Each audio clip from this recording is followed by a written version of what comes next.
661년 가을, 당나라로 가는 길. 밤, 원효와 의상, 두 승려가 걷고 있다. 목적지는 당나라. 불교의 진리를 배우러 간다. 신라에는 없는 경전, 신라에는 없는 가르침을 찾아서. 비가 내린다. 어둠이 깊다. 길을 잃었다. 동굴을 발견했다. 들어갔다. 잠들었다. 한밤중 원효가 목이 말랐다. 손을 더듬었다. 물이 있다. 마셨다. 시원하고 달콤했다. 다시 잠들었다. 새벽이 밝았다. 눈을 떴다. 동굴이 아니었다. 무덤이었다. 어젯밤 마신 물을 봤다. 해골의 고인 빗물이었다. 썩은 물이었다. 토했다. 구역질이 멈추지 않았다. 그 순간 마음이 일어나면 온갖 법이 일어나고, 마음이 사라지면 무덤도 동굴도 다르지 않구나. 깨달았다. 진리는 당나라에 없다. 경전에도 없다. 오직 마음에 있다. 돌아왔다. 의상은 당나라로 갔다. 그는 신라에서 가장 위대한 승려가 됐다. 의상도 위대한 승려가 됐다.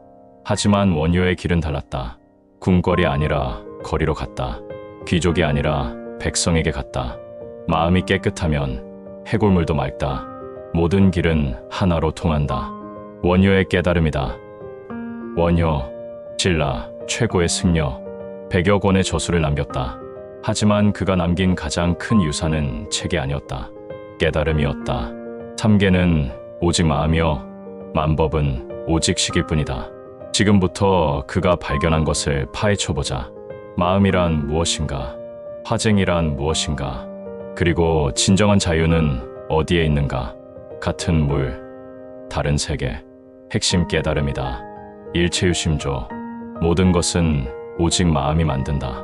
661년 가을, 그 무덤에서 44세의 그는 11년 전 실패했던 도당을 다시 시도하고 있었다. 당나라에 진리가 있다고 믿었다. 하지만 해골물이 가르쳤다. 물은 같았다. 하지만 경험은 완전히 달랐다. 어둠 속에서는 달콤했고 새벽에는 역겨웠다. 무엇이 바뀌었는가? 물이 아니라 마음이었다. 세계는 객관적으로 존재하지 않는다. 마음이 세계를 만든다. 마음이 깨끗하면 모든 것이 깨끗하고, 마음이 더러우면 모든 것이 더럽다. 현대를 보자. 승진, 소식. 어떤 사람은 기쁘고 동료는 시샘한다. 같은 사건, 다른 세계. 왜? 마음이 다르기 때문이다. 비 오는 날, 농부는 기뻐하고 여행자는 짜증난다. 같은 비, 다른 의미. 왜? 마음이 다르기 때문이다. 세상을 바꾸려 하지 마라. 마음을 바꿔라. 사람들은 행복을 밖에서 찾는다. 돈을 벌면, 명예를 얻으면, 사랑을 받으면 행복할 것 같다. 하지만 돈을 벌어도 불안하고 명예를 얻어도 공허하다. 왜? 마음이 준비되지 않았기 때문이다. 당신은 무엇을 밖에서 찾고 있는가? 그리고 그것이 정말 밖에 있는가? 마음의 본질을 이해했다면 이제 관계를 봐야 한다. 어떻게 대립을 넘어서는가? 다툼을 화해시키다. 화쟁 사상이다. 화쟁, 다툼을 화해시킨다. 모든 교리는 하나로 통한다. 7세기 신라, 불교는 분열되어 있었다. 대승과 소승이 싸우고 유식과 중관이 대립했다. 각자 자신만 옳다고 주장했다. 신문화쟁론을 썼다. 모두 옳다. 그리고 모두 부분이다. 코끼리를 만지는 장님과 같다. 코를 만진 사람은 뱀 같다고 하고, 다리를 만진 사람은 기둥 같다고 한다. 누가 옳은가? 모두 옳다. 누가 틀렸는가? 전체를 보지 못했다면 모두 부분만 본 것이다. 화쟁은 종교 간 화해만이 아니다. 내면의 화해다. 사람들은 자신과 싸운다. 이성과 감정이 싸우고, 하고 싶은 것과 해야 하는 것이 싸운다. 회사원이 있다. 퇴사하고 싶다. 하지만 돈이 필요하다. 이성은 참아라고 하고, 감정은 그만둬라고 한다. 계속 싸운다. 이성과 감정은 대립하지 않는다. 둘 다 당신이다. 화해시켜라. 이성의 목소리를 들어라. 왜 안정이 중요한가? 감정의 목소리를 들어라. 왜 불행한가? 둘 다 들으면 답이 보인다. 부모는 안정을 원하고 자식은 꿈을 원한다. 싸운다. 하지만 질문은 이것이다. 부모의 사랑과 자식의 꿈, 대립인가? 아니면 다른 표현인가? 이념이 대립한다. 보수와 진보가 싸운다. 각자 상대를 악마화한다. 정말 한쪽만 옳은가? 아니면 둘 다 진리의 일부인가? 화쟁을 이해했다면 마지막을 봐야 한다. 어떻게 자유롭게 사는가? 요석공주와의 사랑. 가장 파격적인 선택이다. 무덤에서 돌아온 후 달라졌다. 계율에 얽매이지 않았다. 박을 만들어 무에라 새기고 거리에서 노래했다. 누가 자루 없는 도끼를 내게 주랴. 하늘을 떠받치는 기둥을 깎으리라. 어느 날 요석공주를 만났다. 김춘추의 딸 과부였다. 그는 그녀를 사랑했다. 아들을 낳았다. 설총이다. 사람들은 비난했다. 저것이 승려인가? 계율을 어겼다. 타락했다. 개의치 않았다. 형식과 본질을 구분했다. 계율은 형식이다. 깨끗한 마음이 본질이다. 계율을 지키지만 마음이 더러우면 형식만 있다. 계율을 어기지만 마음이 깨끗하면 본질이 있다. 무해, 거침없음, 형식에 얽매이지 않는 자유. 현대를 보자.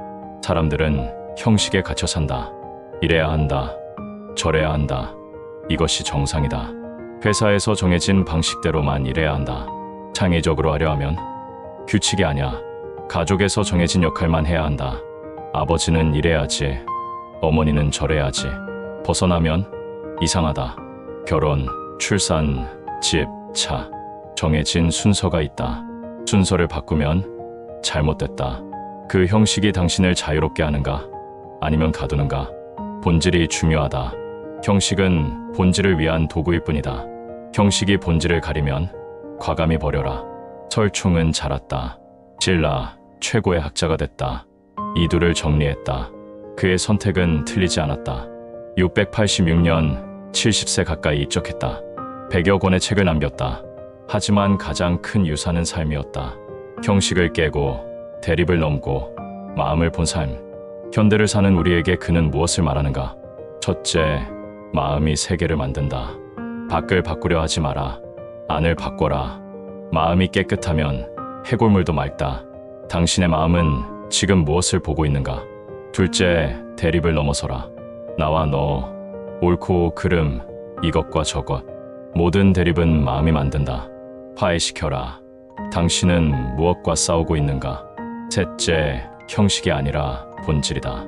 형식은 도구다. 본질을 위해 존재한다. 형식이 본질을 가리면 과감히 버려라. 당신을 가두는 형식은 무엇인가?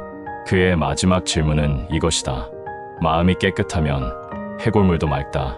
당신의 마음은 깨끗한가? 당신의 대답은 무엇인가? 지금 당신 앞에 있는 문제, 그것은 정말 밖에 있는가? 아니면 마음속에 있는가? 지금 당신이 싸우고 있는 사람, 그는 정말 적인가? 아니면 다른 관점을 가진 또 다른 당신인가? 지금 당신을 가두는 형식, 그것이 정말 필요한가? 아니면 습관일 뿐인가? 그는 우리에게 선택을 요구한다. 밖을 바꿀 것인가? 안을 바꿀 것인가? 1400년 전 한 승려가 무덤에서 해골물을 마셨다. 어둠 속에서는 달콤했고 새벽에는 역겨웠다. 같은 물이었다. 하지만 다른 세계였다. 그는 깨달았다. 세계는 밖이 아니라 안에 있다고. 모든 길은 하나로 통한다. 당신의 길은 어디로 가는가?